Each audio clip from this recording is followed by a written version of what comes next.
might notice we're not in our bus. We're in Zen Garden. Something happened yesterday, and it looked like this. Podrida. Podría. El óxido. Manguera de retroceso. You probably got word that our fuel pump is fixed, but if you look down here, you'll find out all of our problems aren't fixed.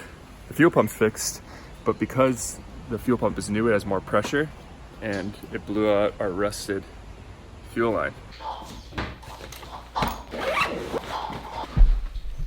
So there are two mechanics that were helping us. One that has all the resources. He has the car, he can speak English and Spanish, so he could translate with the other mechanic. It just so happened that the guy with the car and the one that could translate ended up in the hospital. I'm not sure what happened. All of a sudden, he was gone and he was in the hospital. So we don't have a car.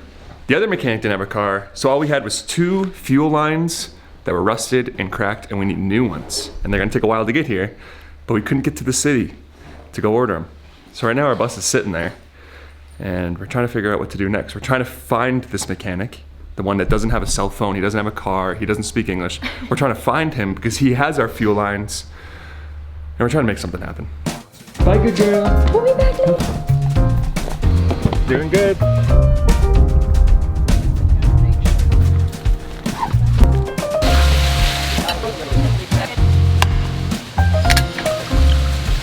So we're gonna be stuck for a little bit. Oh, hey! We're getting coffee. Okay. So we're gonna be stuck for a little bit, but in the meantime, today, I feel like a lot of you may be a little bit confused when we say that we want to build a tiny house homestead community.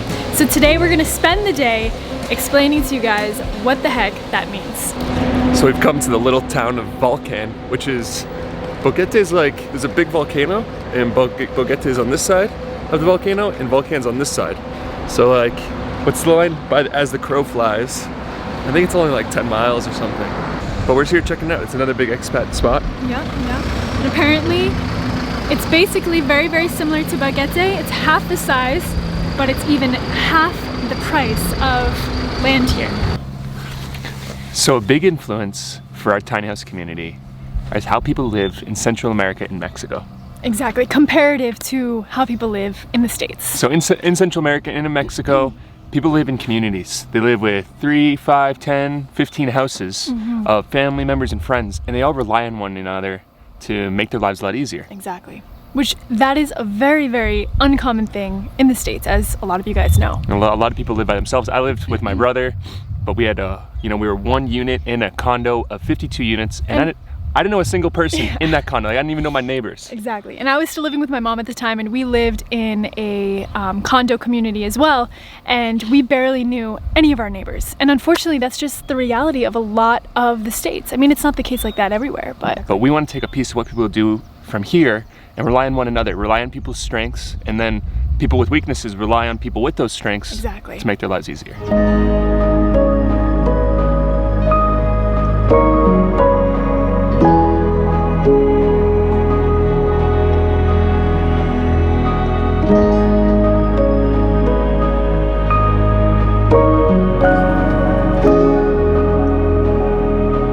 First thoughts of Volcan so far? First thoughts. I like it, but not as much as Boquete. This doesn't give you those feels. It doesn't give you the vibe, you know? The first feel you get when you drive into Boquete, it's just like, It's raining! It's raining! Whew. Okay, you want to turn that camera on? yeah, The autofocus on this camera, as you guys have probably been noticing, is pretty bad. So we've been using this one, which has really good autofocus. It's just the picture on this camera, I just love it. 10-bit, 4K, just can't get away from it. much, much better. So it is downpouring right now, and we're about to make our way into a mini version of Costco. And down here they call it Price Smart. Does this place look familiar to you guys? We're at BJ's! No, it's Costco. They're the same colors. It's called Price Smart though. I think it's the same company. So the next thing we've been getting a bunch of questions about our tiny house community. We'll just talk about it right over here in the ribs and smoked meats and chicken bones section. Is about rentals, and are we gonna rent?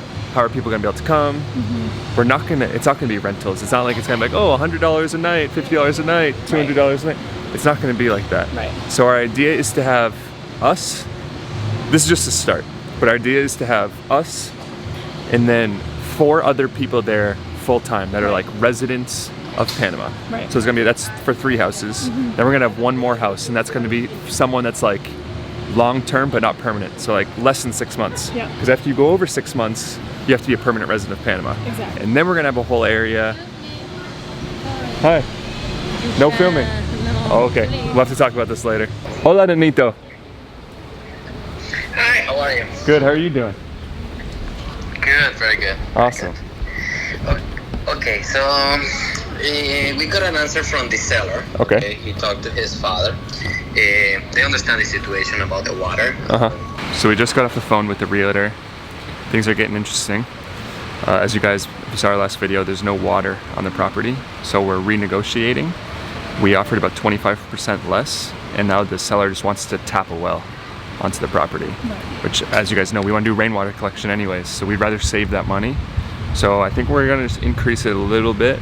We still have to talk about it. We haven't even had a minute to talk about it, so we're probably gonna increase it a little bit and then see what happens. But that's the update on our land hunt.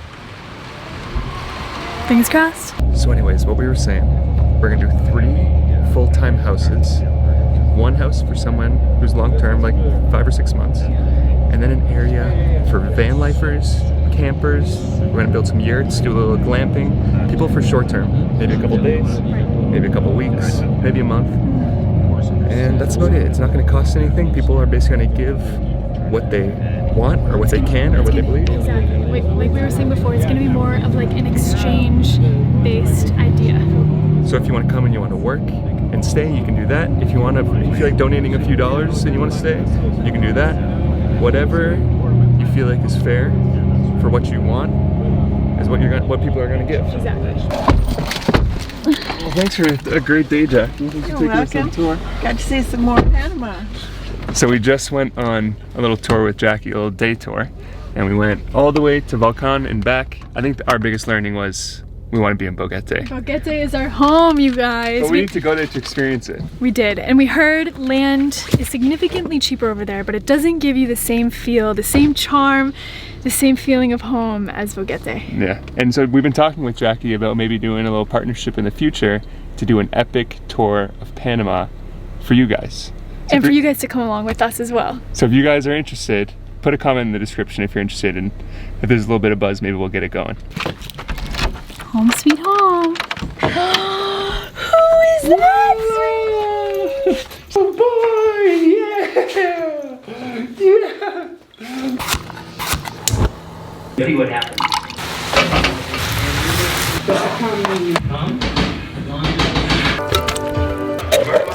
50%. Sit. You ready? Good girl. Lola's been thinking about this food since the moment that we got home. She knew. The second we put the grocery bags down, she's like, oh, this stuff's mine. I think she could smell the salmon. And she's been knowing that we've been putting salmon in her food. She's been loving it. Loves the salmon. But okay, so for this tiny house, homestead, off-grid community, we've talked about the inspiration. We've talked about the community part. Now maybe we talk about the off-grid part. Yes. So there's 2 really big parts to off-grid. Electricity and water. So you guys can probably already guess what we're gonna do with the electricity part, and that is solar. And I was also looking at windmills the other day. Small ones, like personal ones. Because there's a ton of wind here. Yeah, So, especially in the spot that we're looking at. so that's the plan for the power. And then for water, as you guys know, there's no water on the property. So we're planning on doing rainwater collection. Which was what we were planning on doing anyway. So this kind of puts us in a little bit of a challenge, but in a way it's kind of forcing us to do something that we already wanted to do in the first place. There's no backup. Yeah. The backup is we call someone in town and they bring us 10,000 liters of water, and it costs $50. That's kind of how we're gonna do it. You can hear Lola just digging away at her bowl in the background. You just crush it with the risotto every single time. Look at that. We've been on such a risotto kick lately. Do you ever watch Gordon Ramsay in Hell's Kitchen? I haven't. The people always mess up the risotto. Really? Yeah, but you always crush it. You know what the trick is? You don't just pour all the water in at once. You do a little by little? You do increments of water. We gotta watch some Hell's Kitchen with Gordon Ramsay because he just lays into these people. All right, so Kaylee's whipped up some risotto. We got some veggies over here that we're gonna put in there after. But now, kind of for the final part of this whole next project that we have going on. So we've talked about the inspiration, we talked about the community, we talked about the off-grid, and now we gotta talk about the tiny house part. Biggest part. The biggest, well, Not really. I think all of them are like pretty equally big. You're right. It's like each one of them's like off-grid's pretty big, tiny houses are pretty big, the community part's pretty big. I think we're excited for all of it. Man, it's so hard to even say. We really wanted to do shipping containers, but we've kind of passed on that idea. And then we thought maybe building like a cob house. Which I still think we want to do. Yeah. So this is like, we've been so much more focused on the off-grid part, the water, the electricity, because that's kind of what has to happen first. I know the first like permanent big structure I want to build is a cob workshop. So if you don't know what cob is, it's basically a mixture of clay, sand, and hay. And you build a house out of it. It's like what so many of the houses were built like for thousands of years. It sounds literally insane. But the beautiful thing is that we're probably in one of the best places to do it because There's a ton of sand, there's a ton of sand, there's a ton of clay, and we don't need air conditioning and we don't need heating. And there's actually a ton of people in this specific area that know a lot about that and hold workshops in Boguete on how to build cob houses. So this is one of the reasons why we didn't want to do this in the States, was because like it's so hard to pass code building a mud house in the States. But here, it's called adobe. It's called an adobe house, so it's a very common thing. This is where we're gonna let you guys go. Maybe the last little tidbit of something I would say is to kind of summarize this whole thing. This isn't gonna be like a DIY house building or DIY homesteading or anything like that.